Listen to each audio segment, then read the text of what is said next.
Hello, everybody. Welcome to Flicker Effect. It is Monday, May 9th. This is episode 403. I'm David Lotz. Joining me as always is Bobby Jackson. How's it going, Bobby? Hey, it's going good. Sound like you're about to say something there. And I was going to say something. I go. was thrown off. It's just going to go with it. Also with us, Yasha Wilson. How's it going, Yasha? Hey, everybody. hey. What's going on? Oh, just another Marvel movie to talk about this week. Oh, God, yes. Let's do it. It always feels good. That's all. It's all things are right in the world again when we get a Marvel release. I feel like it just feels right. Yeah, one ends and another one begins. I like that. Let's do it. She was like that all the time.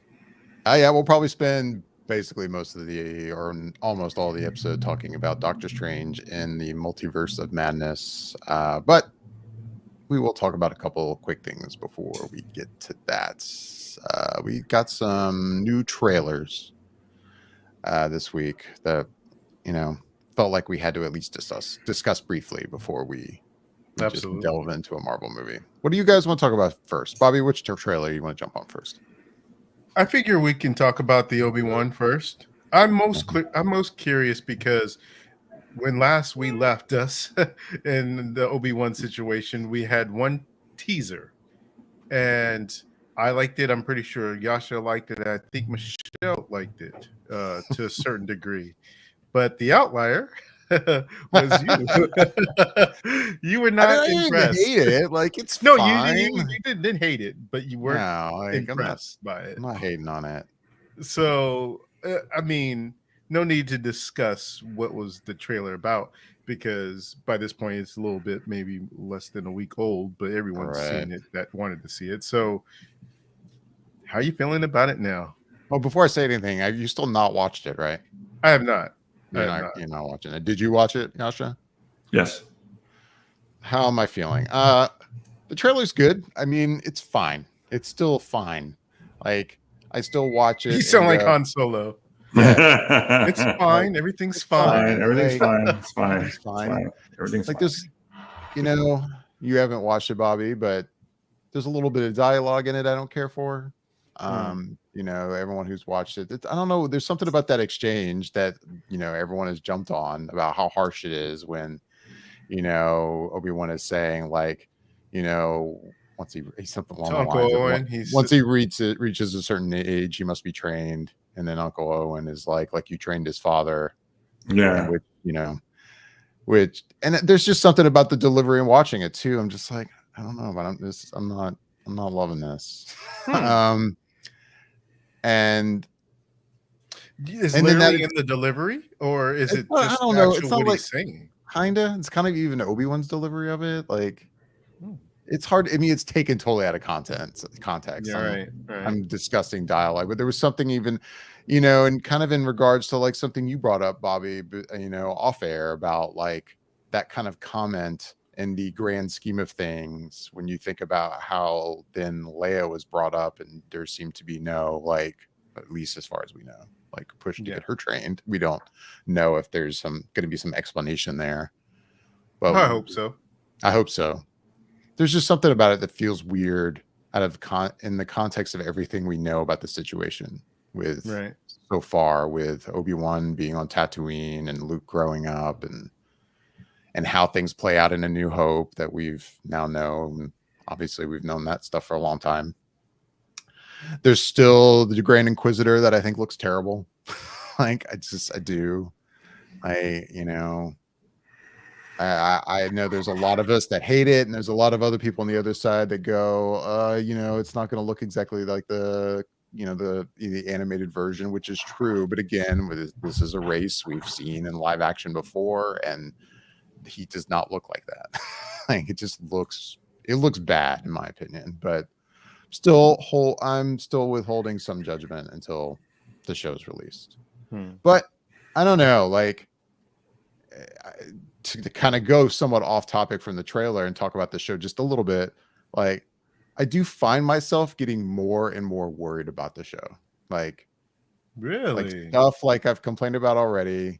And then just, I don't know, the thought of like how I feel like it's not going to fit in to things that happen in A New Hope, like basically between Vader and Obi-Wan. I think there's a good possibility, especially all the stuff with Vader and Obi-Wan is going to be really great in the show, but then it's not going to make sense, at least to me, with how things play out in A New Hope. I really feel like they're going to like retcon things to a point that it doesn't quite make sense, but it'll make for a great show. So let's do it anyway. That's what really worries me about the show right now. Yasha, what do you think of it? I mean, David, you know this world way better than I do at this point in time. It looks fun to me, but I mean, I kind of co-sign with what you just said too. Like, the Grand Inquisitor doesn't look like anything that they did on like the Clone Wars or the series or anything that we've seen when these characters. It's like, and it's like that's a big criticism, and it's just like I don't understand why they didn't make him look more like he should. But to me, like, I mean, same thing. The line that you're talking about, the delivery where it's like, you know, at a certain age he needs to be raised, and you know, he was like his father. Like, I actually like that delivery. I thought it was a really nice little tease and a little, you know, homage to, you know, what we've dealt with from the past. And you know, it's just like, it's a real sharp jab at Obi-Wan. Is like, dude, you've fucked this up before. Like, why would we trust you now? Like, and honestly, I wouldn't mind getting to know Uncle Owen and Aunt Peru a little bit more too, and seeing their like interaction with raising Luke. I think that'll be kind of cool. But yeah, your worry is something that I've thought about as well. It's like, how does this fit into A New Hope? How does this, you know, transition into that? Like, it's, you know, is it going to be fluid? Like, is it how are they going to make everything kind of like make sense? Because I can tell you right now, it doesn't sound like it's going to make sense in the grand scheme of things, which is, you know, unfortunate. It just doesn't, you know, we want a fluid story, and we want a fun story, but I'm excited to see it. I like Ewan McGregor. I liked his Obi-Wan. You know, they do these Star Wars things. And I think I've mentioned this once or twice before on the show. You know, people want to see Jedis, and they want to see the Force, and they want to see lightsabers. That's really what it comes down to. Like, they want to, you know, like, yeah, we want to see all the other stuff in the fun worlds and stuff like that. But if you shortchange people on what they really, really fell in love with and what they want to see, you're just going to have a bunch of disappointed fans, and nobody's going to really buy into it. I think, honestly, that's one of the reasons why the Han Solo films kind of failed. It was kind of, you know, nobody really cared or really wanted to buy into that, like they, you know, in the grand scheme of things. And I think that if they don't give people or fans what they want, especially if they want to try and build out this extended universe of characters, is like, how do you get people to care, since we've cared so much and for so long about the Skywalker family? How do we find ourselves caring about anything else other than that? Gotcha. It's definitely a problem. Yeah. That was a lot. Sorry. I mean, that was really, I kind of veered off a little bit, but no, it makes sense. And I think that you bring up a good point. At some point, we have to leave, for lack of better phrasing, we have to leave the past behind and bury it, and move on to other aspects of Star Wars that people love this universe and some of the philosophies and different things behind it. So let's explore it from that point of view and have different new characters. I always go back to this just because it's the most recent thing, but the High Republic stuff is so good. And these are new characters, but yet I enjoy these new characters that they've been presenting to us in these stories. And it's still the Star Wars universe. It still feels like Star Wars. So there's a larger universe out there to be explored. And I think the sooner we get to that, the more Star Wars will feel like Star Wars to people. They won't have things to point at, like David, to say, well, I don't know how this sort of fits in. Well, you won't have to worry about it because it's so far removed from anything. It doesn't have to fit into any particular thing or way. So I think that the sooner they start to try and pull away from some of these things as they wrap some of this stuff up, the better off we'll be, and the better off the Star Wars universe will be for the future. Agreed. Definitely agree. What other trailers this week? Well, I guess one of the other things that we let's let the pendulum swing a little bit, and one of the other things that we kind of discussed a little bit off air, but didn't get too in depth with, was the House of Dragons trailer for HBO Max, and continuing the Game of Thrones, but again, sort of going back to a point where we don't have to necessarily worry about what we already know. And to a certain degree, obviously, there's still these same houses and families, so they have to thread that needle a little bit. But considering how far back it takes place, there's plenty of room to play around. So we got a good full trailer last week. I forget what day it was, but I actually didn't watch that trailer, not out of any reason to avoid it, but I just didn't watch it until I think it was maybe yesterday. Last night I watched it for the first time. And I gotta say, leading up to it, I am one of the few, and I know, David, you kind of share the sentiment as well, that like the final season, but just kind of wish that it didn't feel so rushed and could have taken a little bit more time to get to where it wanted to go. Right. And by the time we got to that final was eighth season, right? Yeah. By the time we got to that, it felt like after finishing a marathon, you just need a break for a while. I'm sure you can probably attest to that, David, since you've actually been in marathons. You probably don't want to see another marathon like within the next week or two. You probably like, all right, I can gear up for another one in a few months, but I don't want one right now. So that's kind of how I felt after Game of Thrones. It was like, because they had already started announcing that they were going to do all these prequels and spinoffs and this, that, and the other. And I was like, whew, man, this is, I don't know if I can get back into this just this soon. Right. And then even when this was announced, I was like, okay, all right. And then they had the first things about it, little stuff here and there. And I was like, okay, all right. And then like I said, I watched this trailer yesterday, and I'll be doggone if it didn't sort of get me back into the groove a little bit in terms of being excited, because it felt like Game of Thrones. It felt like we're going back to it, but in a different sort of way.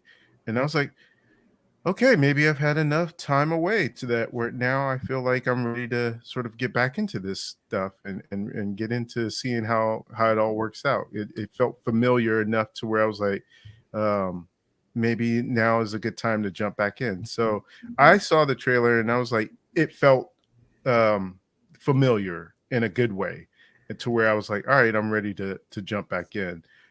Nothing in particular stood out to me in terms of like, oh, wow, this looks awesome. This looks amazing. I mean, obviously, visually it's going to look a certain sort of way, but it just felt like, okay, I'm ready now. So that's kind of how I felt based on seeing this latest trailer. What about you, David?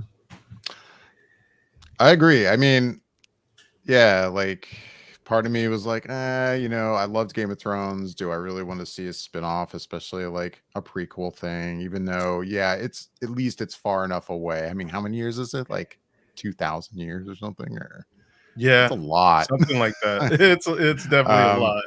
It's a lot of years. So I guess, at least that's far enough removed where it's like, I feel like we'll be able to enjoy it, and it's not going to feel like it has to like tease things about the Game of Thrones story that we know.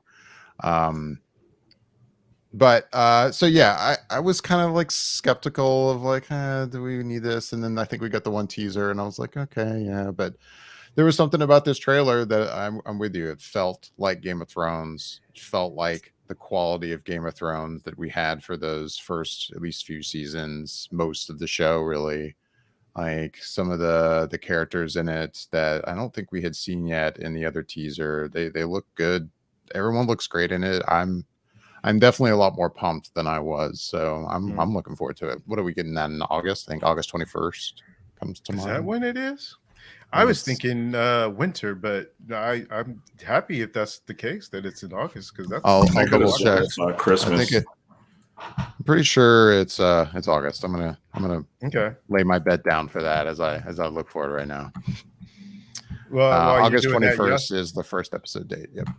okay, man, that's a lot closer than I thought. I was thinking it was around November, because I remember something about it being said that was coming out around the same time frame that the Lord of the Rings series on Amazon was coming out. So maybe I have one of those dates wrong. Maybe the Amazon Lord of the Rings series comes out sooner than I thought, or maybe it just still comes out later. But I got something wrong there. But well, I guess that's 2 on the side of looking forward to. Yasha, you on board with us, or you on the other side?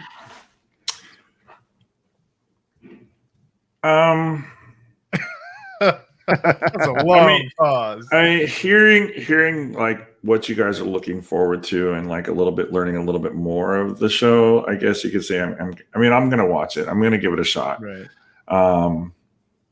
And like you said, David's like 2,000 years removed is a long time, and I hope to God they don't need to feel the need to put in little teasers and tidbits, for something that's essentially going to happen 2,000 years from when this is taking place. That just sounds dumb.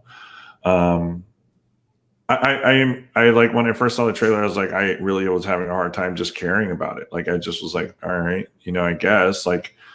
I just feel like they're just trying to wring every last penny out of, Game of Thrones because it was such a massive, massive success for them.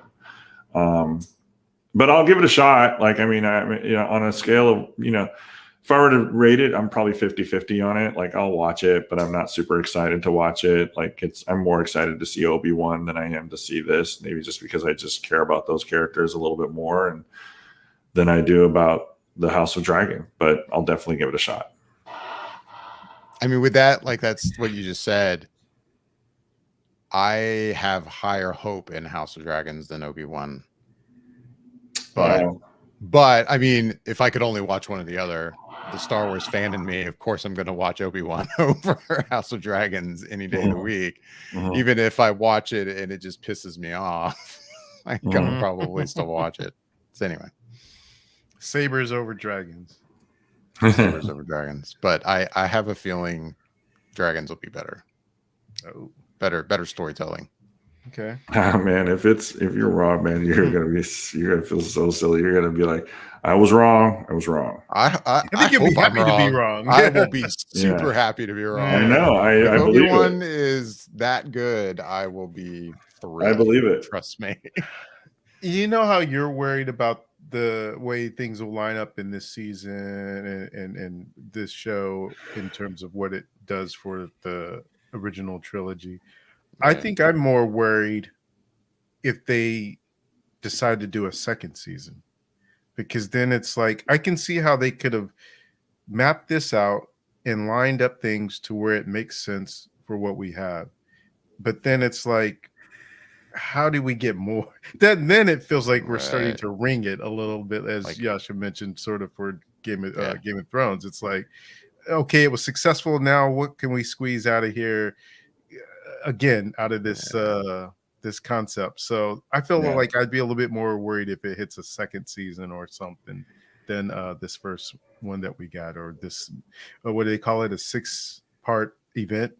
So I feel like if it's that, then it should be just that. I totally agree with you. If they were to try to pull something outside of this, the continuity, I think, would really just go totally haywire. Yeah.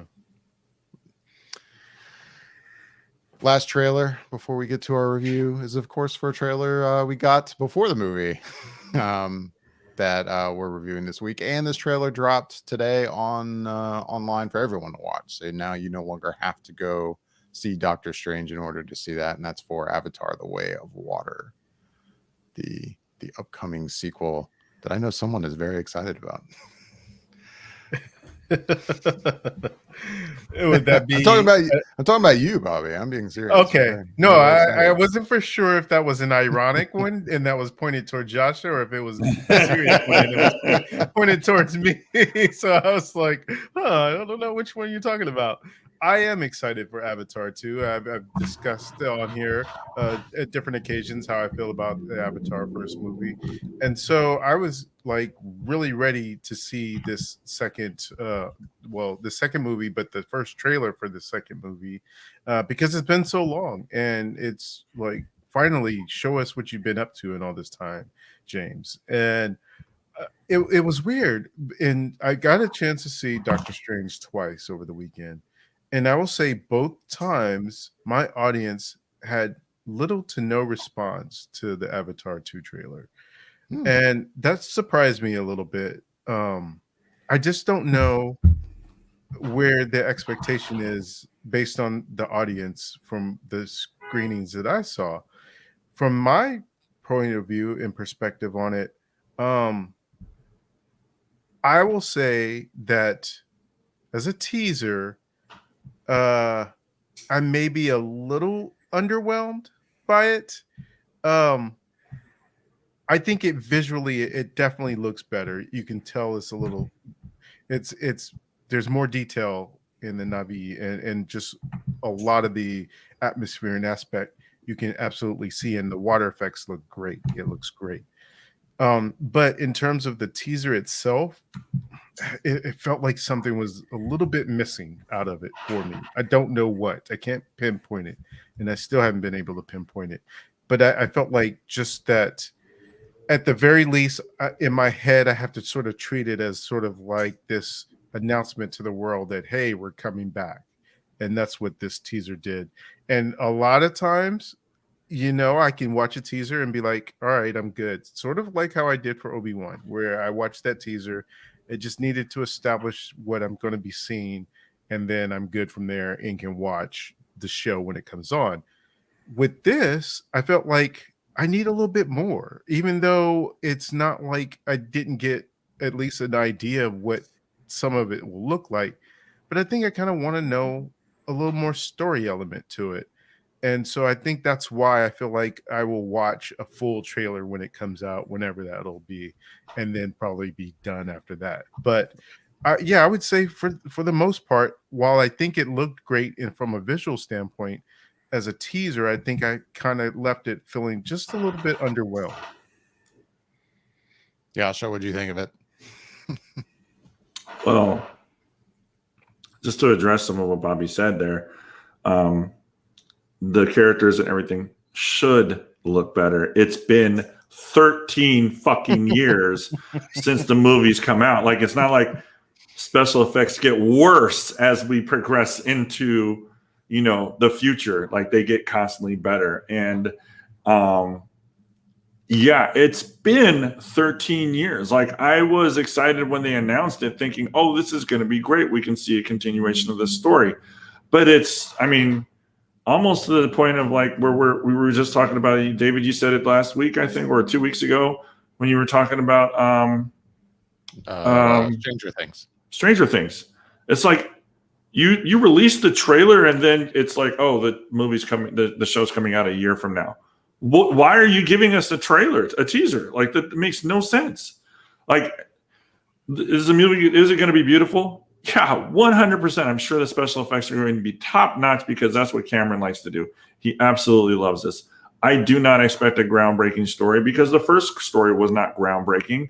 It was cowboys and Indians, plain and simple. That's literally what it was. And there was nothing really super creative about it, aside from, maybe the way that they had their like the whole connection and stuff like that. Fine, that was cool, whatever, and stuff like that. But I don't know. Will I watch it? I think so. Like, but I'm not. You think super so? amped. I think so. Yeah, I have.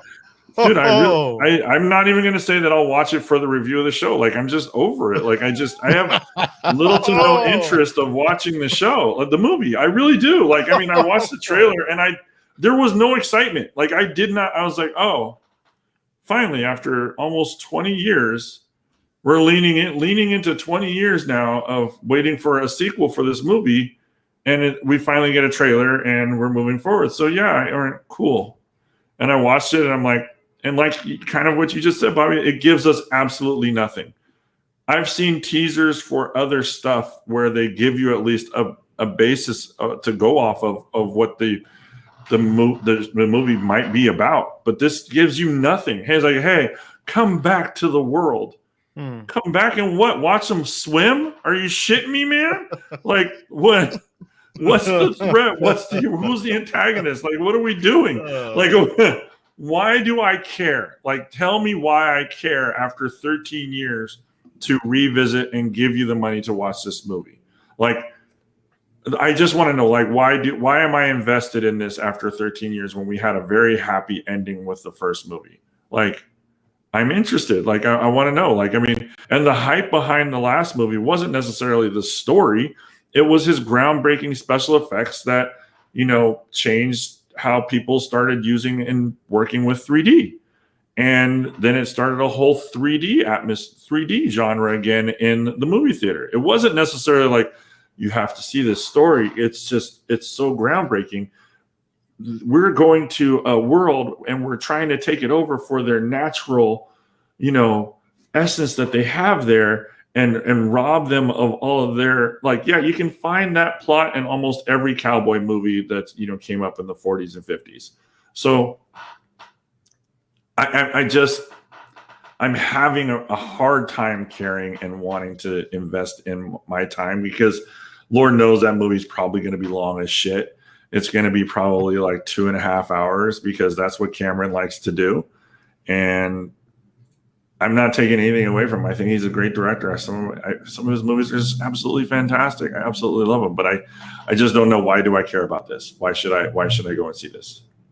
So yeah, I will watch another trailer because I need to know something other than watching big blue people swim around in water with new monsters that they attach themselves to. All right. Your turn, David. First I'll say, actually, my theater did have a reaction to it. I've only seen Doctor Strange once, so I only saw it in the theater the one time. But I mean, I'm not saying the audience in my theater like applauded it or anything like that, but there was definitely a reaction to it. It wasn't just like, okay, another trailer. Like, I don't know how to describe it. It seemed positive, but just that's the reaction I got. For me, this movie's a ways away. It's coming out in December, mid-December. It's a teaser. It's exactly what I expected from a teaser. It's just a general look at the look of this movie. I had no expectation that we'd be getting any type of indication of story at this point. Now, I agree with you, Bobby. Like, there's nothing about this teaser that was like, oh, wow, this looks incredible compared to the first film.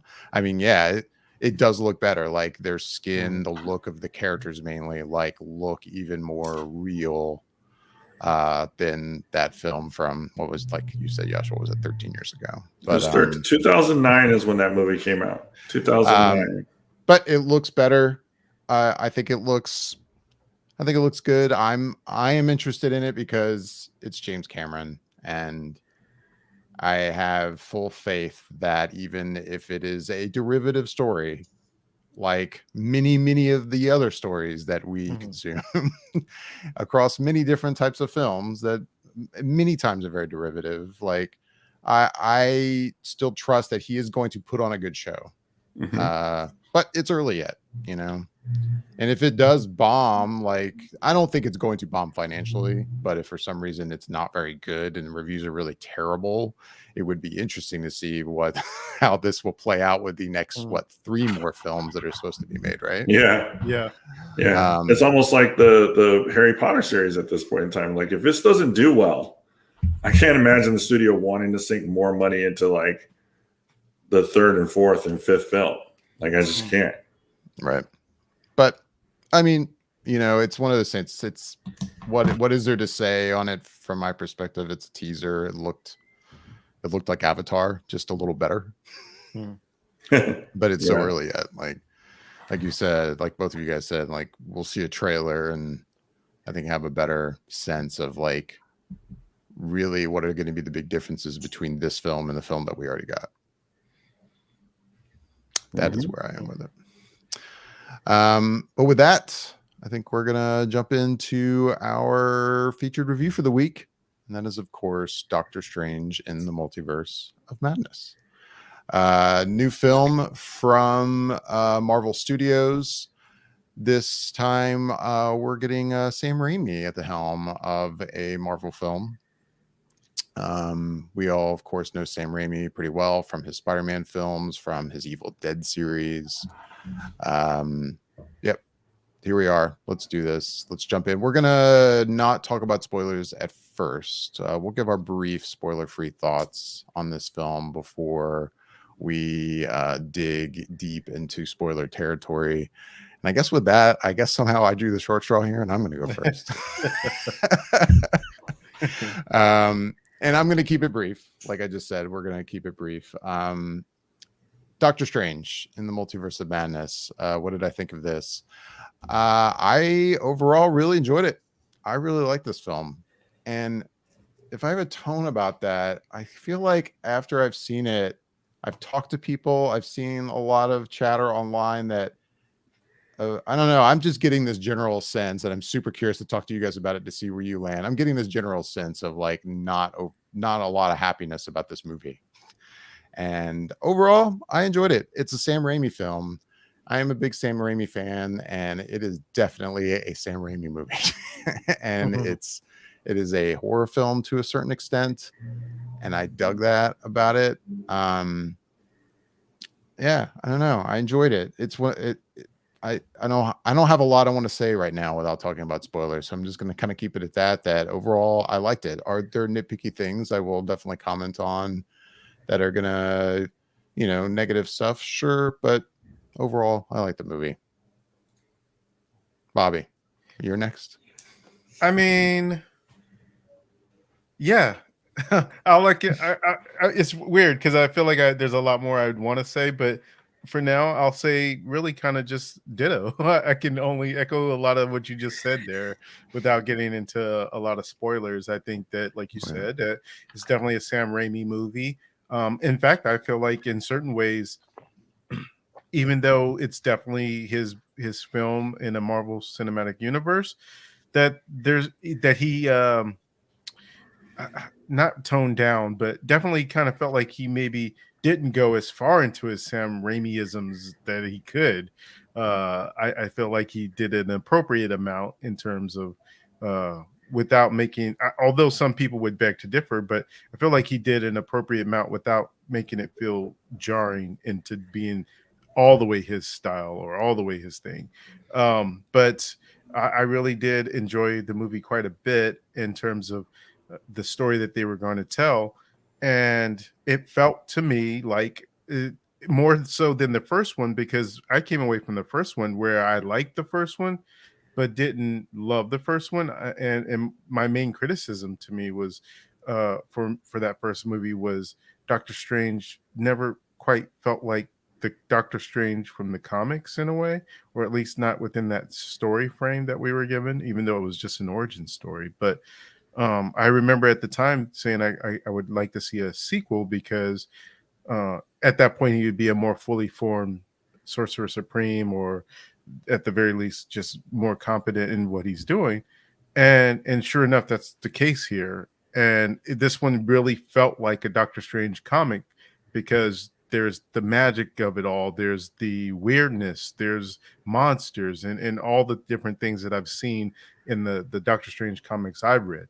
And so I really felt like this was a good representation of reading one of those comics. So I really did enjoy it quite a bit. And I know that what you're saying, David, in terms of that general feel out there, although I will say maybe that's contained to a Twitter bubble or social media bubble, because last time I think I looked, the Rotten Tomato score was like 87% Rotten Tomatoes for audience score, so which is really good. Obviously, it's not the upper tier Marvel MCU scores that are in the 90s and stuff, but still very, very good and respectable as a score. So I think maybe some of what we're seeing or experiencing might be, from the majority of the people that are online or in the social circles, more so than the general public that we're not completely in touch with. But I think that there's a lot more to say once we get to spoilers. So I'll pass the ball over to Yasha and let him go. What do you think, Yasha? Yeah, look, we might as well just kind of go into the spoiler review and talk a little bit about it. I thoroughly enjoyed this movie. I can't say anything more that you guys have already said. Everybody that I've talked to that have seen it, they absolutely loved it. So it might just be some of the circle that you're kind of running in or checking in, David, not to be critical of it. But I'm not trying to be a dick, but it's like my friends suck is what you're telling me. All right. No. Is it your friends telling you that they didn't really like the movie? Like, is that no. I mean, I've spoken in person to a couple people, friends and coworkers that were like, they thought it was fine, but they definitely were not as happy about it as I was. Like, they seemed a little more ho-hum about it. See, I really, really liked it. Like, I thought it was fun. And even after some of the Sam Raimi stuff that he just felt he needed to put into this movie, I still thought back and I was like, yeah, you know what? I can kind of get appreciation for that. I like what he did there. I can, I get on board with that. That makes sense that he would do something like that. And it was fun and it had a moment and it was good. I really enjoyed it. I could probably sit through it again. Now I might not stay awake for the entire thing just because I've seen it, twice already, but I could probably. Oh, you've seen it twice? I saw it twice. Yeah. I saw it Thursday and then Saturday. Nice. Oh, and nobody cared when the Avatar trailer came on in my theater either.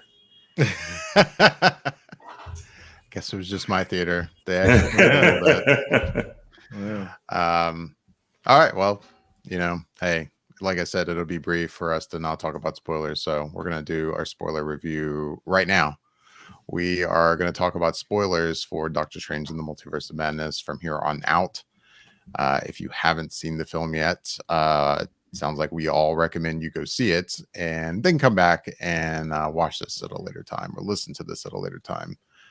We don't want to spoil it for you. There's definitely a lot to spoil for sure, as you might expect from a movie like this. So yeah, stop now if you have not seen the film. With that, where do you guys want to start? I mean, I figure at this point, the best place to start is with the things that was teased out the most that people were looking forward to, which is more so than the movie itself. They were looking forward to who's going to be in the movie. And so that all centered around the Illuminati and the characters that we got there. So I'll start off by saying that I enjoyed that part, what we got there.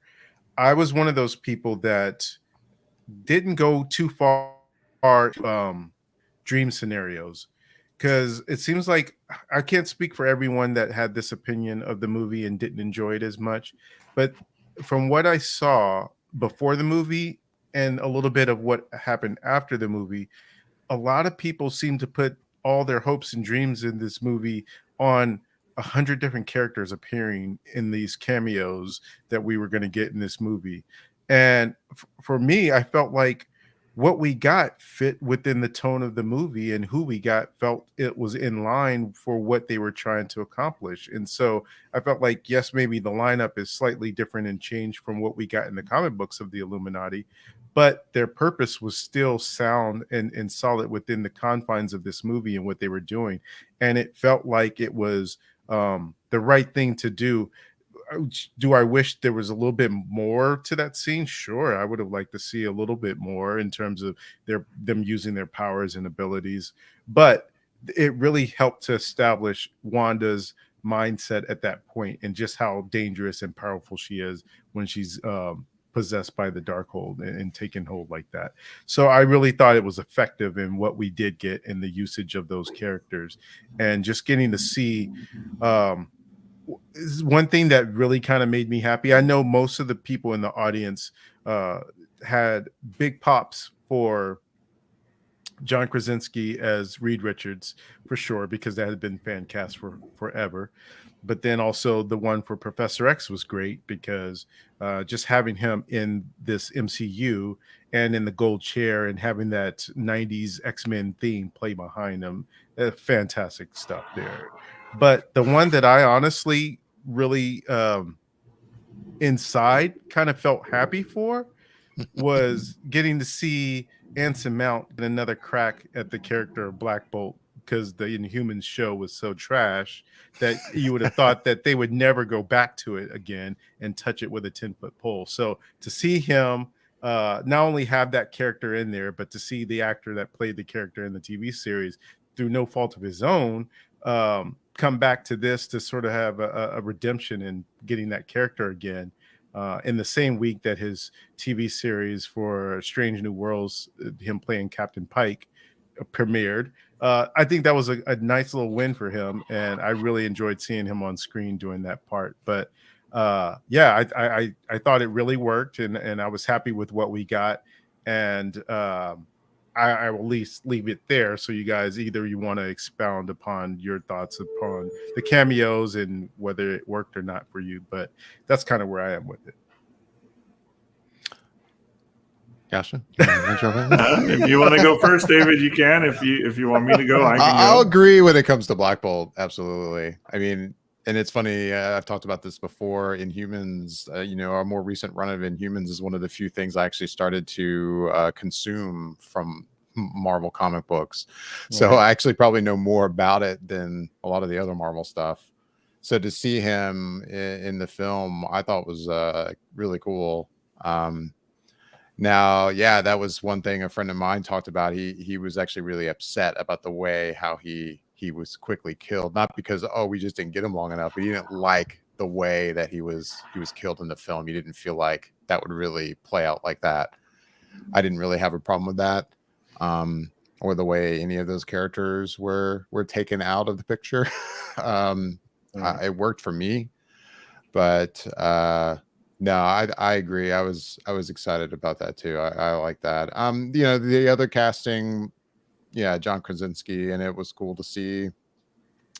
I've seen some chatter, and I agree. I think it's a bummer that it was already teased that Patrick Stewart was going to be in this film. It would have been really cool to have no idea and have him show up. I mean, it's fine. It was still exciting and fun to see him in the movie, but I can just imagine having no idea he was going to be in it and seeing him like strolling in that wheelchair would have been really, really awesome with no like tease whatsoever. But right. I liked all of it as well. Just basically how you put it, Bobby. Yeah, I'm with you, David. Like, I mean, I think it would have been cool if we didn't have Patrick Stewart. And like everybody, I mean, I had high hopes for all the possibilities of the multiverse, right? With bringing in all these different characters. But at the same time, we all know, like, at least people that watch these movies and know these movies is like, okay, having a bunch of characters in it doesn't necessarily make it good. There is such a thing as just, overplaying your hand and oversaturating the movie and, not being able to have it make sense. This made sense. I mean, I knew what was coming. I knew it was coming when I heard the Baxter Building, like they dropped the name. I got really excited for what was coming. And I was, really amped to see, who was going to show up, who was going to be there. I had an idea. One of the reasons why I loved the John Krasinski cameo and him as Reed Richards so much is, Bobby, you said it, is because he's been fan casted for such a long time. I love the fact that Marvel went out and like, hey, will you do this? Can you do this? And getting him in there and making him such a pivotal part and having what I think was a really powerful scene and doing crushing it. Like seeing it doesn't make me want him any less as Reed Richards. It just makes me want to see him more because he's so good. Anyways, yeah, I mean, there's not much more I can say when it comes to what Bobby, jumped on. Like, I mean, he pretty much nailed it. I mean, we align so frequently when it comes to opinions and whatnot, especially these Marvel movies. And I was just as happy to see Black Bolt show up, even though I didn't know much about the Inhumans, other than Bobby's review when he first told me about it. It's like, it's trash, don't watch it. and I ran with that. Like, I stuck with that. Like, I mean, like, your guys's opinion when it comes to stuff that I really like is I take with gold, like I take it as gospel almost. It's like, oh, it's not worth my time then if that's what's coming from it. But I really enjoyed his character in the movie. I thought that scene in particular was just fantastic. Just seeing everybody interacting and whatnot, some of the surprises and some weren't, and it was great. I loved it. I'm with you though, David. I wish they would have tried to keep Professor X a little bit more of a secret, but I think that's a huge tease to just say, hey, mutants are coming. Like, they're on their way.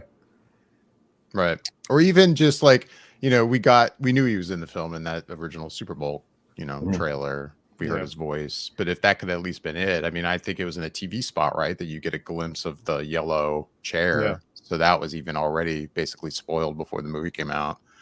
And I think you shared something, right, Bobby, that Kevin, I don't know if did Kevin Feige indeed say like he felt like the trailers probably spoiled a little too much, which I totally would agree with. I mean, I still enjoyed the film, but it's interesting because you don't really hear Kevin speak out too much about anything that he's disappointed in.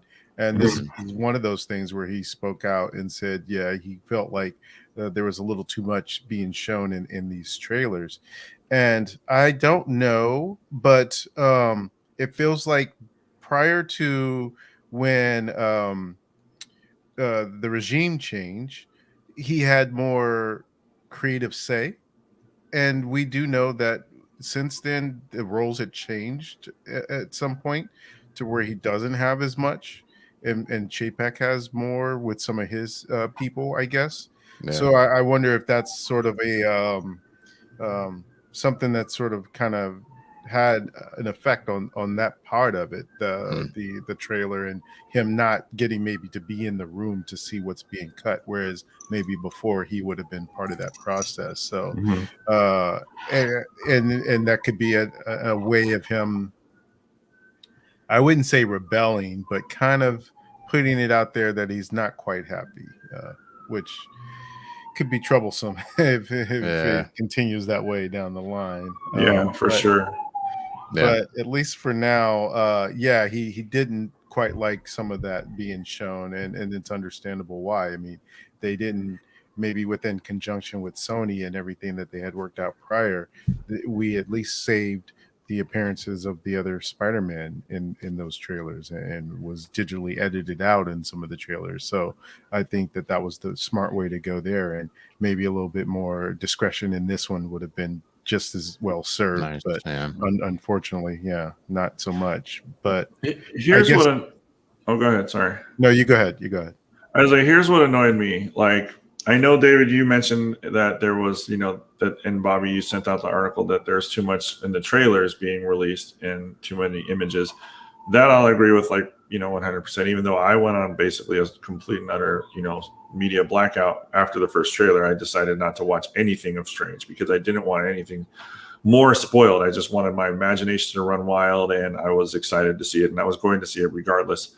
While I was looking for a theater to go see the movie on Thursday, I'm looking, and one theater that I looked at, it says, "In the Multiverse of Madness," starring Benedict Cumberbatch, Benedict Wong, Elizabeth Olsen, John Krasinski, Patrick Stewart, in the headline. Wow. And I was just like, I saw that and I was like, what the fuck? I was like, if I was the studio, I'd be furious. Like, if they listed that, because it was literally right there.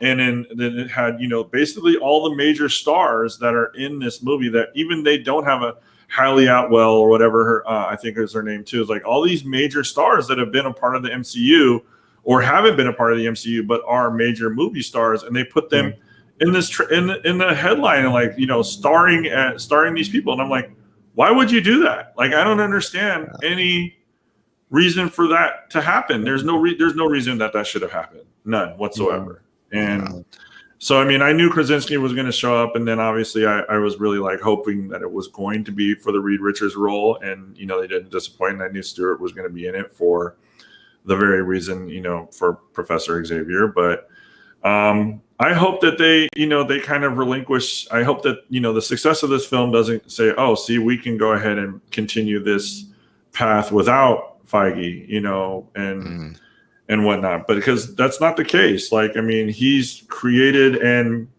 been the helm of this, and it sucks that maybe it sucks that he has so much power and so much authority over the direction of these movies and how they're going to go. But at the same time, they are wildly successful, and he is bringing in billions of dollars through the MCU, like to Disneyland. Like, literally, I mean, they've paid for this the Marvel brand probably 4 or 5 times over since they've started this. Like, they just have. They could take the money from maybe one movie and say, hey, we want to buy the rights to Spider-Man back if Sony would sell, and they could do it. This is just making so much money off of this stuff. Because there was also that shot of Captain Carter in the spot too. Yeah. Oh, I didn't see that. I never saw the spot, but I saw like the image scrolling through social media because it was in the spot, and I'm like, like, okay, now I know that. So I knew that before the movie as well. Oh, see, I'm so glad that I didn't know that. Like, I was surprised that she was there. I had high hopes that we were going to see more of the Fantastic Four, really, when it came down to it. But I mean, I knew we were going to get something the minute they said the Baxter Building, because that's their home base, and I was just excited to see that, or maybe even a tease for Doom, or just have somebody drop a one-liner. But it was perfect the way that it was. It was a really, really cool scene. It was really fun. So I guess I would say then, David, I'll ask you first. What are some other things that you liked about the movie, since you did enjoy it as well? I mean, tying into what we were just talking about, I like that the movie didn't go too crazy with adding a ton of other characters. Like you said, I think a lot of people were hoping for that, like just seeing like all these random people showing up from all this previous stuff or other fan casting kind of things. I don't know, and I'm glad they didn't overdo it. I'm really happy about that. Actually, it was cool to get that sequence of shots in that scene where they're traveling through all the universes, like all kind of at the same time, and seeing all this different stuff. And that was cool. And sure, there is a part of me that'd be like, oh, it'd have been cool to see them explore some other universe or this other universe. That's one of my negatives. I mean, I felt like they could have spent a little bit longer in some of the other multiverses, that rather than just crashing through them and going to other ones. Even if it was only 1 or 2 of those other ones, just to spend a couple minutes in some of those other universes, rather than just quick glimpses of them. But like I said, it's a minor nitpick, but it's one that I did feel like I wish that we could have got a little bit more of than just the one that we landed in and stayed in for the rest of the time. But I don't disagree, but I'm also happy that they didn't overdo it. I will take this over like just really going crazy with it. And but with that said, sure, I think it'd have been cool to spend a little more time in like a couple places other than what was this 838 that they spent most of the time in with the Illuminati, and then the one realm with I don't know what you would have called that one, but 616 with the incursion happening and everything. But other things I liked about it, I don't know. I mean, I don't know. I mean, I liked a lot about it. I like I said before, I enjoyed the really Sam Raimi-ness of it, being a fan of his. Like, I guess I expected that, he'll get to be a little more himself as a director, if you will, with this kind of movie versus like his Spider-Man films.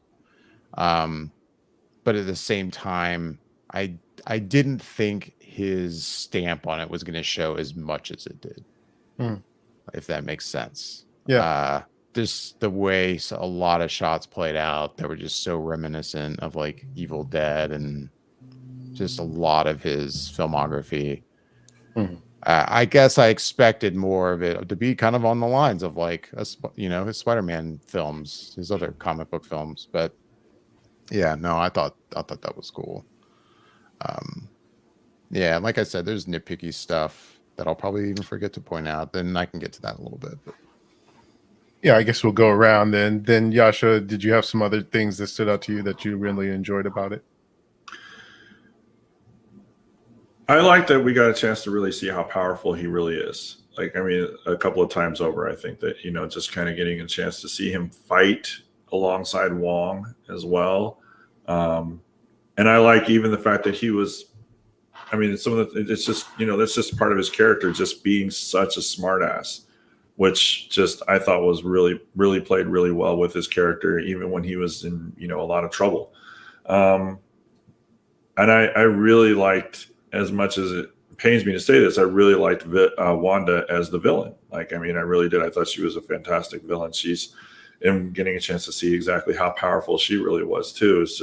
It was fun.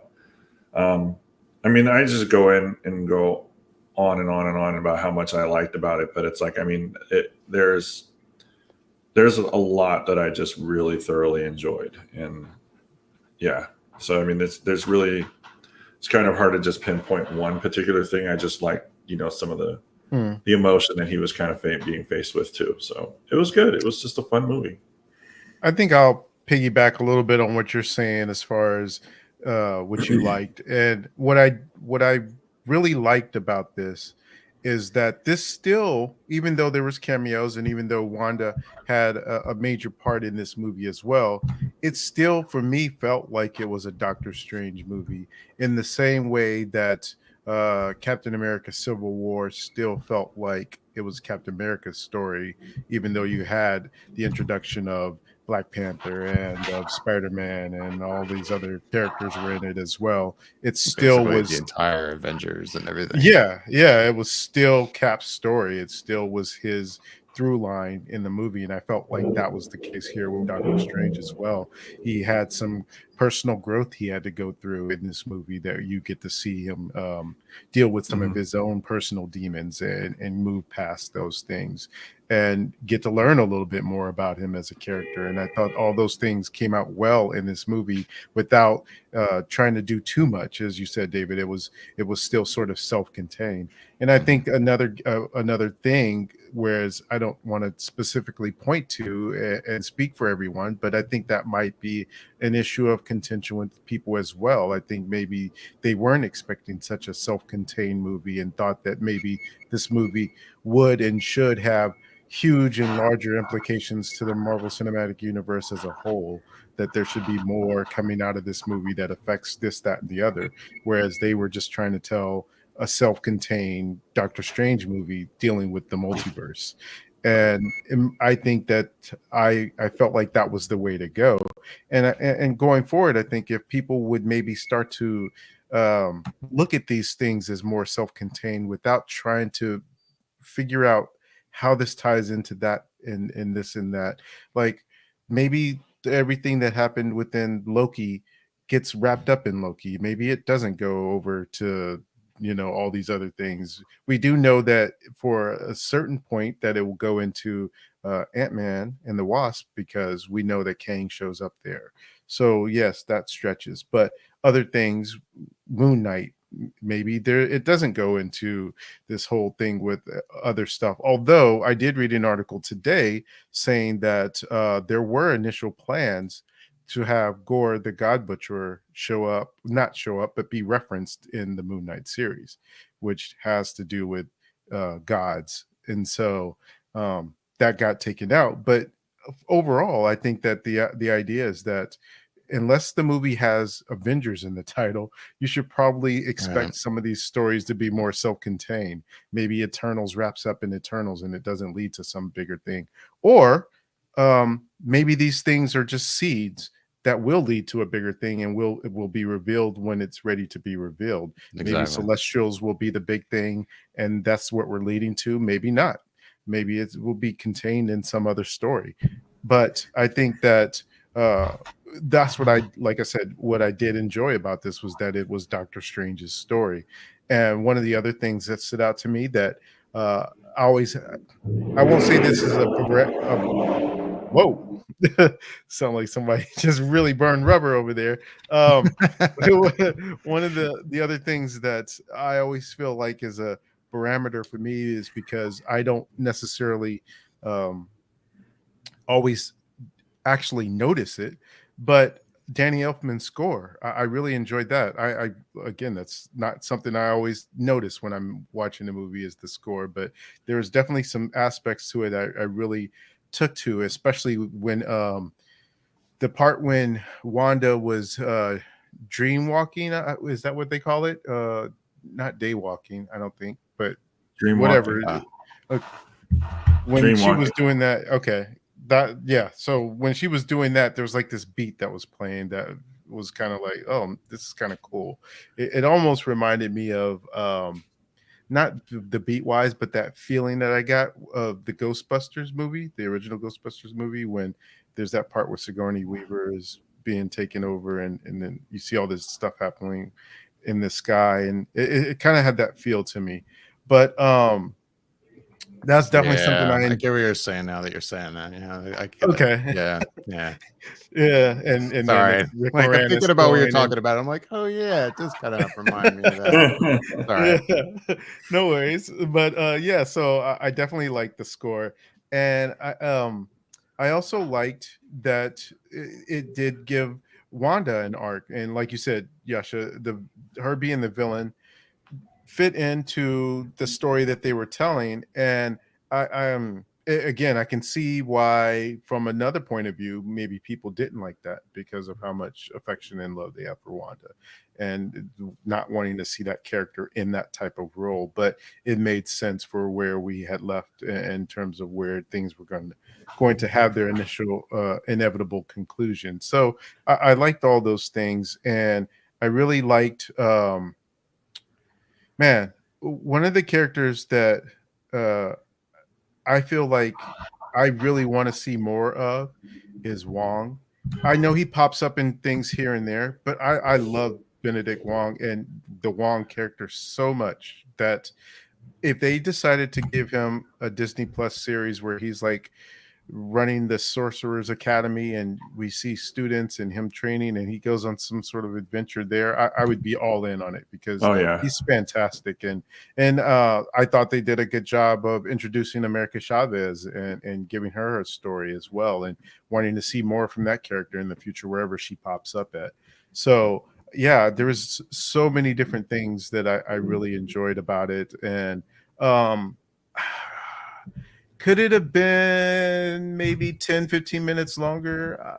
Yeah, I suppose. I didn't necessarily feel rushed by it the way that I sometimes feel when I'm watching a Disney Plus series, but I wouldn't have mind a few more minutes. Then, and within those few more minutes, maybe they could have spent a little bit more time in the multiverse and different places. But overall, yeah, I think I was still pretty happy with the runtime, and thought it accomplished what it needed to do within the time that it had.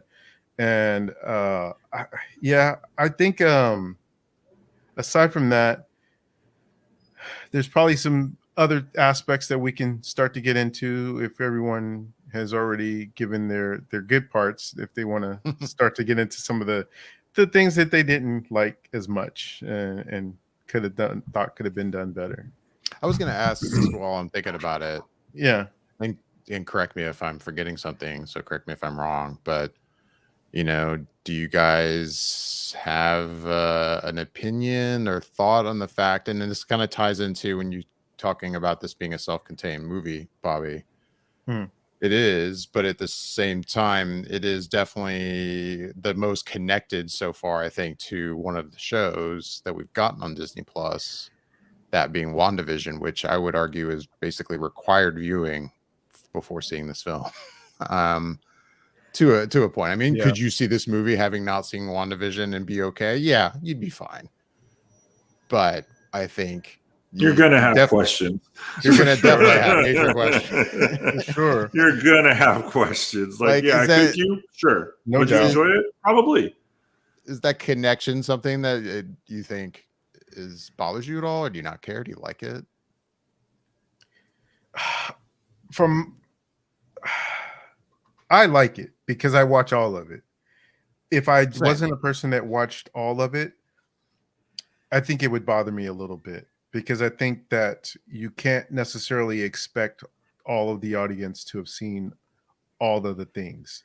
And if they had done a little bit more in the beginning of the movie with Wanda and setting up her situation, I think that would have been a nice little way to inform the audience of some of these things, because without seeing WandaVision, you're wondering, well, when in the heck did she have kids, and why does she care about kids? Like, where did they come from? Like, you would have none of that. So if they could have just give a couple minutes of a little bit of background of her, aside from the fact that she was dreaming about him, because that just means that she had some sort of pre-existing relationship with some kids, but you don't know how that happened. So if they had given a little bit there, I think that would have maybe satisfied even people who didn't see the series, and gave them just enough to be able to know what they're getting themselves into. But like I said, for me, knowing that I watch all this stuff, it didn't bother me. Gotcha. Any thoughts on it? Or no, it's kind of like Bobby. Like, and I've told people that I've met randomly. I was like, "Oh, do you watch?" You know, they find out that I'm into the MCU, and they asked me if I watched the Disney Plus shows. I'm like, "Yeah," and I'm like, and then I asked them, I was like, "Have you watched them?" And they're like, "Oh no, I haven't watched X, Y, and Z." I was like, "You need to watch WandaVision before you go see Doctor Strange." And they're like, "Really?" I was like, from everything that Marvel is releasing and Disney is releasing, these shows are going to tie directly to each other. Like, so if you have Disney Plus, you need to do yourself a favor and watch WandaVision before you watch this movie. Like, you just need to. But you know, that's for people that are hardcore fans, and like, it does a standalone, sure, but you know, you're going to have a shit ton of questions if you don't. Yeah, like there's that part of me that's like, I wish it didn't depend on having seen a show so much. But like you said, Bobby, it's, I consume all that stuff, so it's fine. At the same time, I like it. Yeah, so it's weird. I'm like, it's rewarding about it in a way. Yeah, it is. So it was just something that came to mind. I wanted to ask you guys about. One of the other scenes I did like, before we start to move into a little bit of the things that we didn't care for, but I don't know how the other people watching it responded to it, but I liked the scene when it was Doctor Strange versus Dark Sorcerer Supreme or whatever. And it was like that musical thing that they did. Yeah, where the notes were being used as weapons, and that back and forth that they were doing. I thought that was pretty creative. I thought it was cool. I liked it. That was like the first thing that I thought of when I was like, when I when I first saw that, I was like, oh, fuck off. Like, I was so annoyed.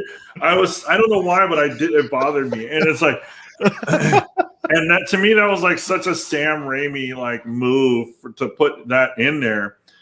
But like, that was my first reaction, like, which is typically the most honest when it comes to stuff like this. But it's like, I sat there and I was like, oh, I don't really like that. I think that's dumb. But then I was like, then I started thinking about the scene a little bit more. And then I saw it a second time and I was like, okay, I actually get why that would happen. Like, I get, like, because he's using so many different things around him as weapons, like lifting the notes off of the paper creates a whole bunch of little weapons. And I got on board with it afterwards. I was like, I accepted it, and I honestly, I thought about Bobby and how he would explain it to me, and I was like, all right, yeah, that kind of makes sense. Like, I'm having this whole dialogue in my head with Bobby and me, and I'm just like, yeah, all right, Bobby, that makes sense. Yeah, that's pretty cool. You win. Really think about it, like, yeah, that's pretty cool. So yeah, that's funny.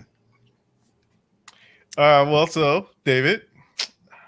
I don't have a lot to nitpick on, and there's probably stuff I'm even going to forget, and then I'm going to be pissed that I forgot to bring up. But I mean, aesthetically, there were times I felt like, especially when there's scenes happening like in the daylight, that I think the overall look of the movie, I felt like could have used more of some type of color grade and aesthetic to it. to make things not look so, how to put this, like Artificial. Yeah, like these superhero characters in these costumes being out on the street, sometimes like when it just looks like how it would really look if I walked out on the street and saw Doctor Strange standing there, and it would be like, wow, you look really silly. Like sometimes a lot, and I think DC weighs on this maybe a little too much, like with the way they really really grade their stuff to give it this look where it almost blends in well with the look of everything. Here, like I feel like Sam Raimi didn't do that almost at all. So there's times where I was like, it looks a little like poppy, if you will. Like, and I will say that my biggest problem with it, I think about it, is like we'll get to this, but the mid-credit scene, like there was something about her reveal, that character, was it Clea. The look of her on the street, everything, I'm like, you just look silly to me. Like this looks silly. Like, I don't know if I'm making sense, but there's just something about the overall aesthetic of the movie that I felt like could have used a little bit of something. I guess all I'm saying.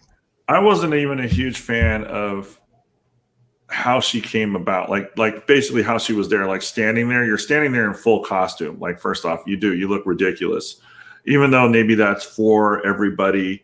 To me, like the first thing I thought of when I saw her wasn't Clea, it was Sindel from Mortal Kombat. Like, she just looked like that character. I was just like, for whatever reason, that popped into my head, and I haven't been able to get rid of it since. But looking and I didn't know much about Clea, but I did some research since the movie and the ending and stuff like that, and I got a better idea of it. But I'm with you. Like, I mean, she could have shown up in, like, I think a little bit more of a toned down outfit, and just been like, and then did some magic, and that would have freaked out Strange. And I think that would have been a really nice homage or like ending to that. Does that make sense? Yeah, it does. And I'm not going to say you guys are wrong. You're wrong. No, I'm kidding. No, I don't think that you guys are wrong in feeling that way. I did come at it from a different perspective, though, I will say, in that I felt like when I saw that, and even just some of the different things that, David, you mentioned as ideas and aesthetics and things, I sort of, no pun intended, marveled at it in a way. And that I sort of sit back and I saw this and I was like, man, we're at a point now where we can have accurate comic book representations of these costumes and people will just sort of accept it and go with it. Coming from a point where we started with X-Men wearing black suits, and now we're here where we have full-on comic book costumes. Whether it works in that sense or not, the fact that we can do it and not shy away from it is something that I appreciated. But I don't necessarily disagree in terms of how you guys received it, in terms of how she was presented to us in that way. I just kind of like the fact that they're like, all right, we're going to go for it. We're not going to, shy away from it or pull back from that idea of just they just lean all the way into it. No, lean all the way into it. Marvel does, and I don't disagree with you there. Like, I do appreciate that they're just like, you know what, we can do this, and the fans are going to like it, and everyone else seems to like it, so it works. Yeah. Another thing aesthetically, and this is like a aspect of the movie where I felt like Sam Raimi could have just leaned more into the look of like the zombie version of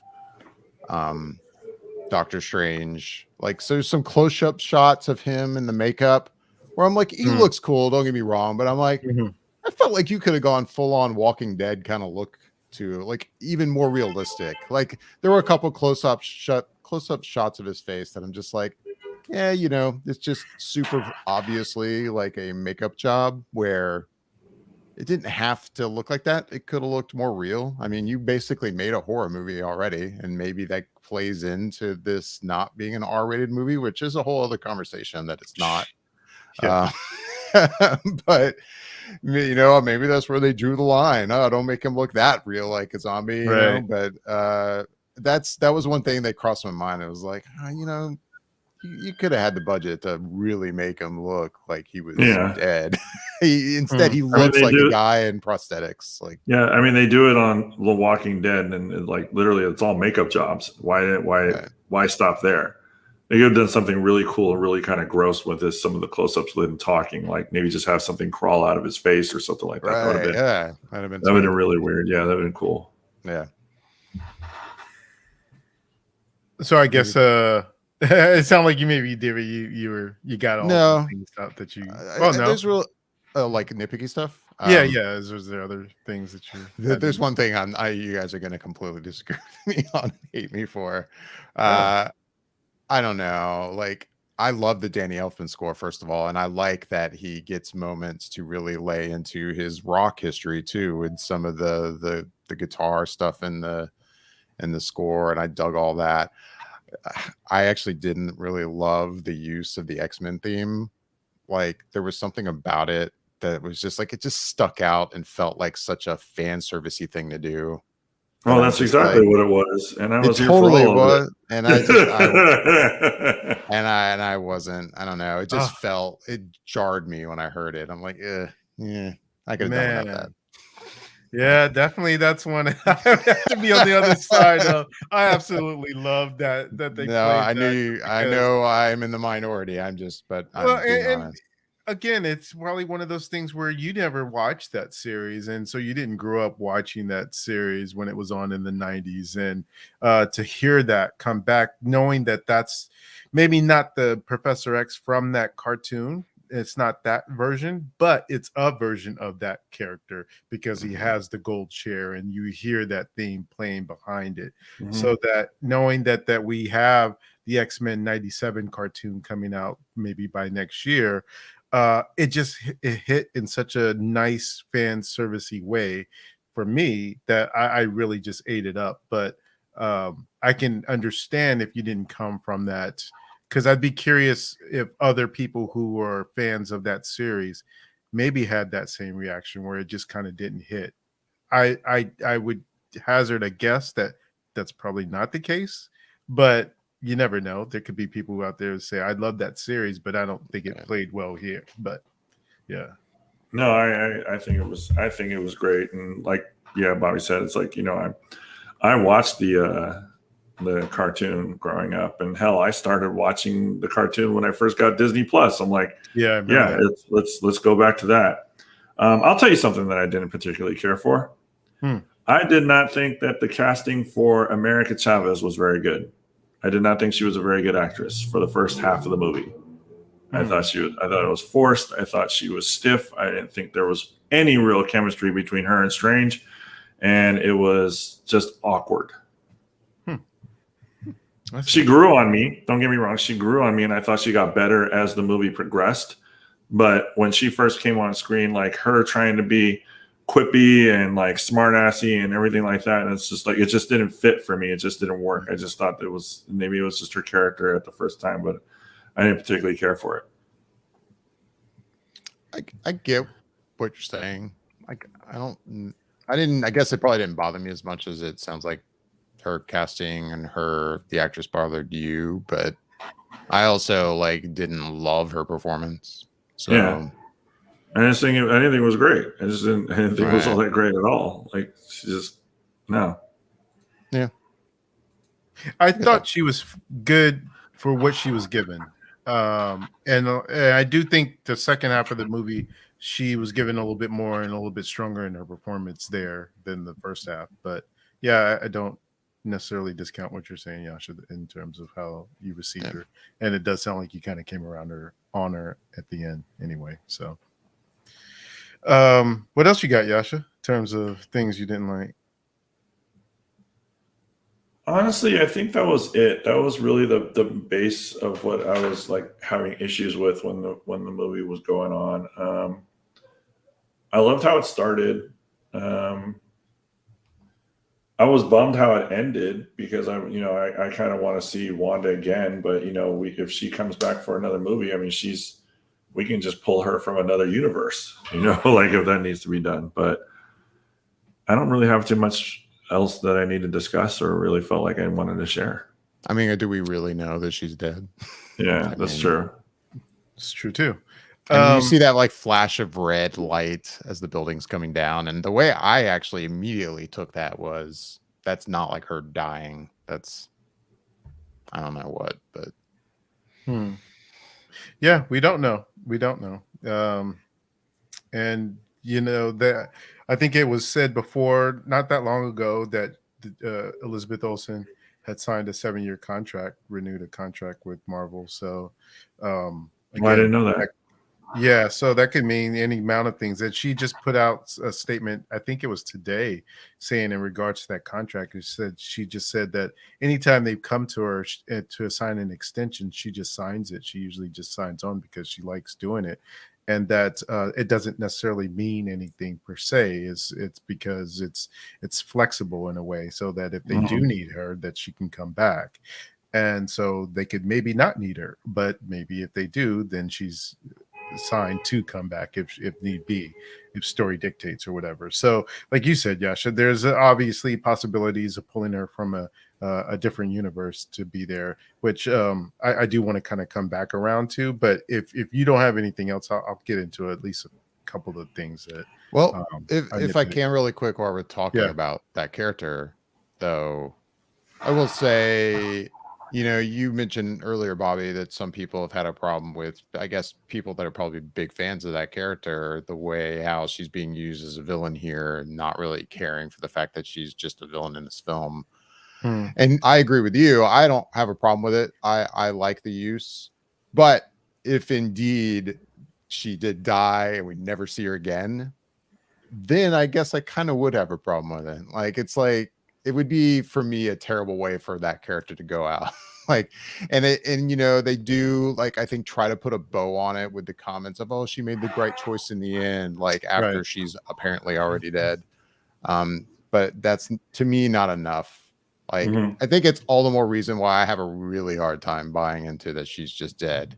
Hmm. And I I, I don't think I would probably bet good money that's not the case, but if it were, then I think I would have a problem a little bit with the way she's used basically only as a villain in this. And then that's the way we say goodbye to her is I think kind of a bummer. But anyway, just wanted to say that real quick.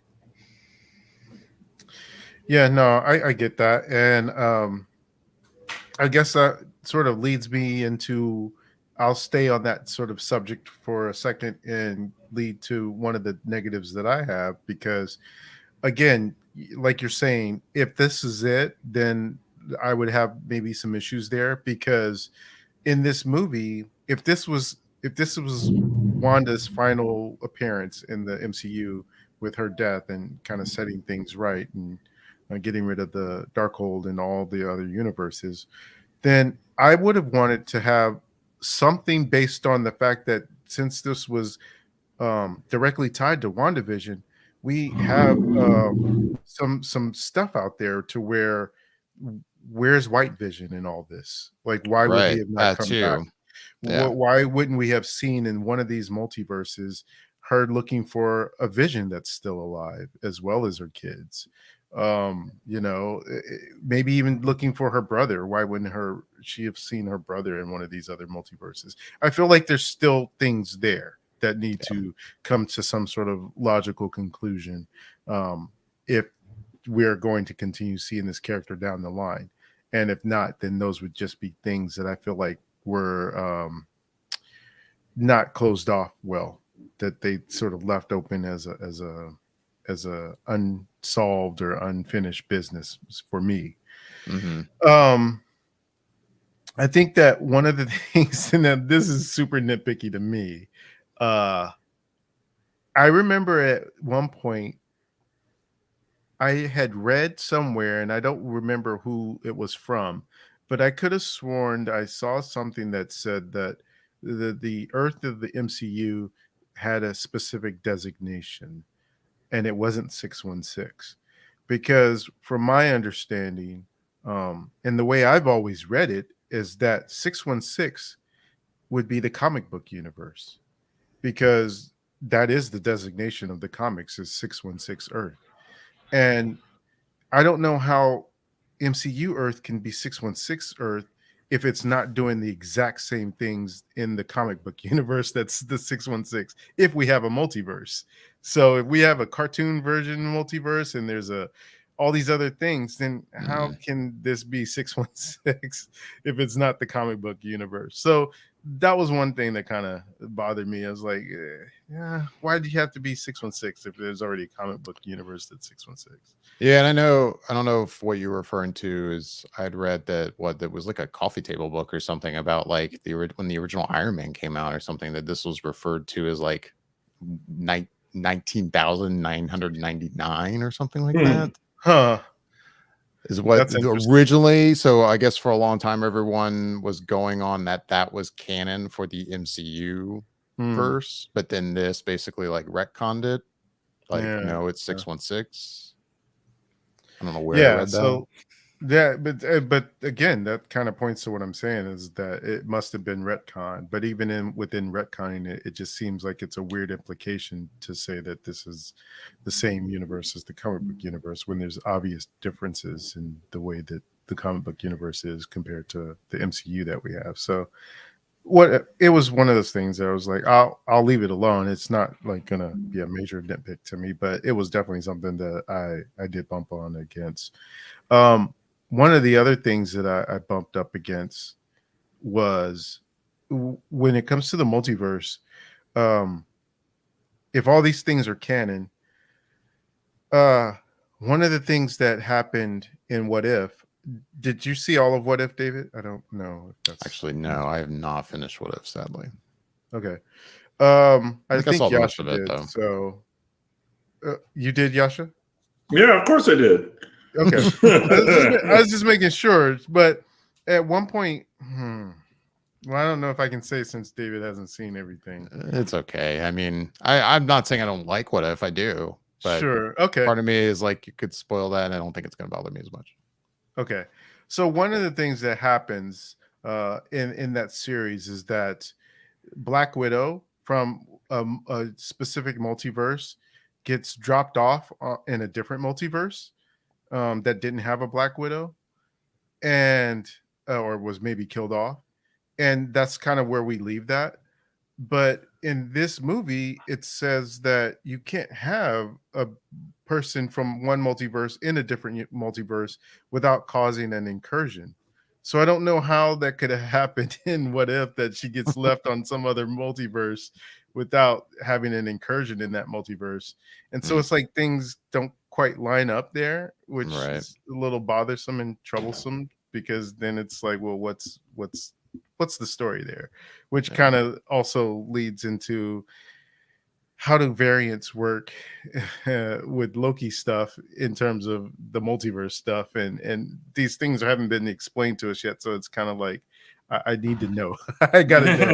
Like, let me know how this all works at some point soon, and then I can get on board. Whatever you tell me, I'll be fine with. I just need to have it all sort of straight in my head. But yeah, so I guess that the rules are still kind of nebulous to me in the way some of this stuff is working. But I think other than that, that's most of the stuff I nitpicked on. One thing that I had a sort of a revelation about was that if Wanda is dead in this universe, MCU universe, I can see why, or at least the possibility of how that would lead into the Agatha series that we're getting into on Disney Plus. Because I would imagine if she's dead, then that spell that she cast over Agatha would be gone, and now we would have Agatha back to her normal self. And so I was like, I can see how that might lead one way into that series. But if not, is that a place that Wanda could come back to in that series? So yeah, it was just sort of one observation I had on that. Anything else? Or Bunk? Yeah, no, it's not as far as anything else that I would complain about, but I did want to ask before we, or at least on the way to wrapping things up, how did you feel about the Doctor Strange? We kind of touched on the the appearance by Charlie. Well, we didn't actually say, but Charlize Theron is now in the MCU playing the character of Clea.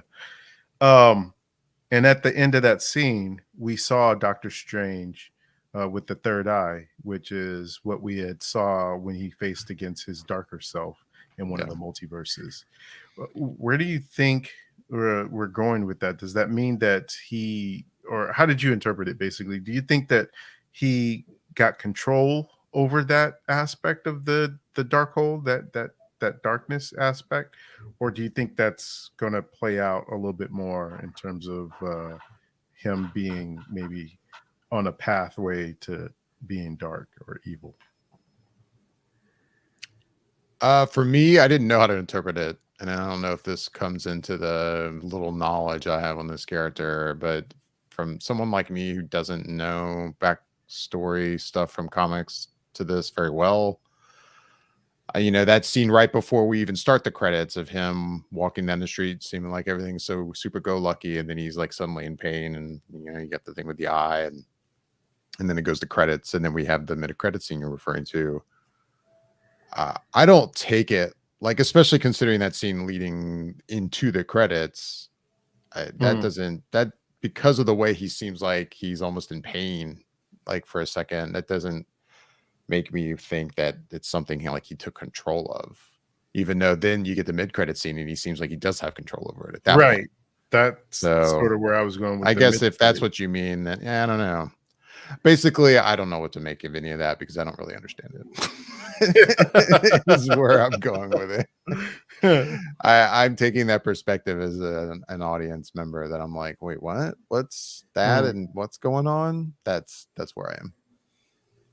Did you have an interpretation, Joshua? Just him controlling or having insight to the dark world or whatever darkness that, that's a part of it. He just has maintained control of it. But I think it's going to be something that he has to constantly keep at bay from having to continuously keep at bay and, to not let it take over like it did the other Strange with him. And I mean, since the Darkhold is gone, but he just still has to manage it, but it makes him that much more powerful. Yeah, that's kind of where I was at with it as well, is that it might be something like how some people have to fight an addiction off, and then they have to constantly be in control of it and maintain it without going over to the other side of it. I guess just to wrap up then, where do you think we're headed from here based on that mid-credit scene? What do you think might be the next thing that we're getting? I'll say right off the bat, I have no idea. Yeah, that's my answer. No clue. I mean, doing a quick read about and deep dive with Clea, we might see Dormammu again, because in the comics, Clea is Dormammu's niece, and they end up having a romantic relationship. Her and not Dormammu, but her and Doctor Strange, Clea and Doctor Strange. So I don't know any of their stories that they've done together. So I have no idea what we're expecting. Honestly, I'm hoping that with us going back into his world and everything like that, we see Mordor again. We kind of led into a story with him. Mordo. Mordor. We led in with a story with him at the end of the first one. I really would like to see that kind of continued, and how where was he at? Yeah, like the MCU Mordo, where was he at in all that? Yeah. So yeah, I get that. That makes perfect sense, and I think that's probably, I would say, a safe bet that Mordo would be back in Doctor Strange 3. And honestly, it's funny too, because wherever the MCU Mordo is at, who knows? But it seemed to me that the Mordo of the 838 or whatever it is was alive too. He was just trapped under that gap, basically. He didn't get killed off by Wanda or anything. So it's interesting that he's around too. So kind of curious if that will play into it as well, with all the continuing multiverse stuff going on. Maybe he becomes a factor in it along with the MCU Mordo. So that'd be kind of curious. Maybe see Chiwetel Ejiofor playing both Mordos in a sense. And that'd be kind of cool and give him a little bit more to do as well. But I think where I see it going, one of the last things I read before I was not reading comic books on a consistent basis anymore was Jonathan Hickman's run on the Avengers, and it was during the Marvel Now initiative, and they specifically dealt with a storyline that had incursions, and the Illuminati were part of the kind of deciding different things that were going on with that. And what ended up happening, not in the way of spoiling anything, but some of the results of what happened there lead directly into Secret Wars, the newer Secret Wars that happened. And I know for a fact in multiple articles and interviews, the Russo brothers have said how desperately and badly they want to direct the Secret Wars movie for Marvel. So I could see that might be the thing that we might be leading up to. And ultimately, I think what could happen is that these incursions get stopped, but not before a whole bunch of multiverses get destroyed, and eventually maybe melding multiverses into one Earth. And then that could be a way that on one of these Earths that are left, we have X-Men and mutants that get melded into our MCU, and something like that could happen. But yeah, that's time will tell, and that's just sort of a theory, and I definitely think it's one of the possibilities that's out there. I'd love to see a Secret Wars. That'd be so cool. Yeah, we shall see. I mean, there's a Secret Wars, like it was a Disney Plus series, right? Is what's supposed to happen? Yeah, well, that's Secret Invasion. Oh, okay. That's with the scrolls, right? And again, that could be a part of things as well, or it could be self-contained.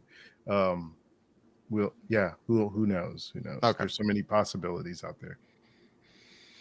All right. Well, I guess with that, we are going to wrap things up. Sounds like we've all said what we had to say about this one. Yeah. As always, we would love to hear back from everyone listening and watching. You can email us at feedback@flickereffect.com. You can reach out to us on Instagram and Facebook, or Instagram and Twitter, at @flicker_effect. If you're watching us on YouTube, Twitch, Facebook, or Twitter, make sure to leave questions and comments down below, to like and subscribe over on YouTube, and hit that bell icon to be notified whenever we go live in the future. It does not look like at this point we will be doing a show next week based on schedules. If that changes, we'll put it out there, but I think we're going to be taking a week off. We'll be back with another review after that. I'm not sure what yet, and we'll also put that out there as well once we have that figured out. With that, I'm David Lott. I'm Bobby Jackson. And I'm Yasha Wilson. Thanks for listening and watching.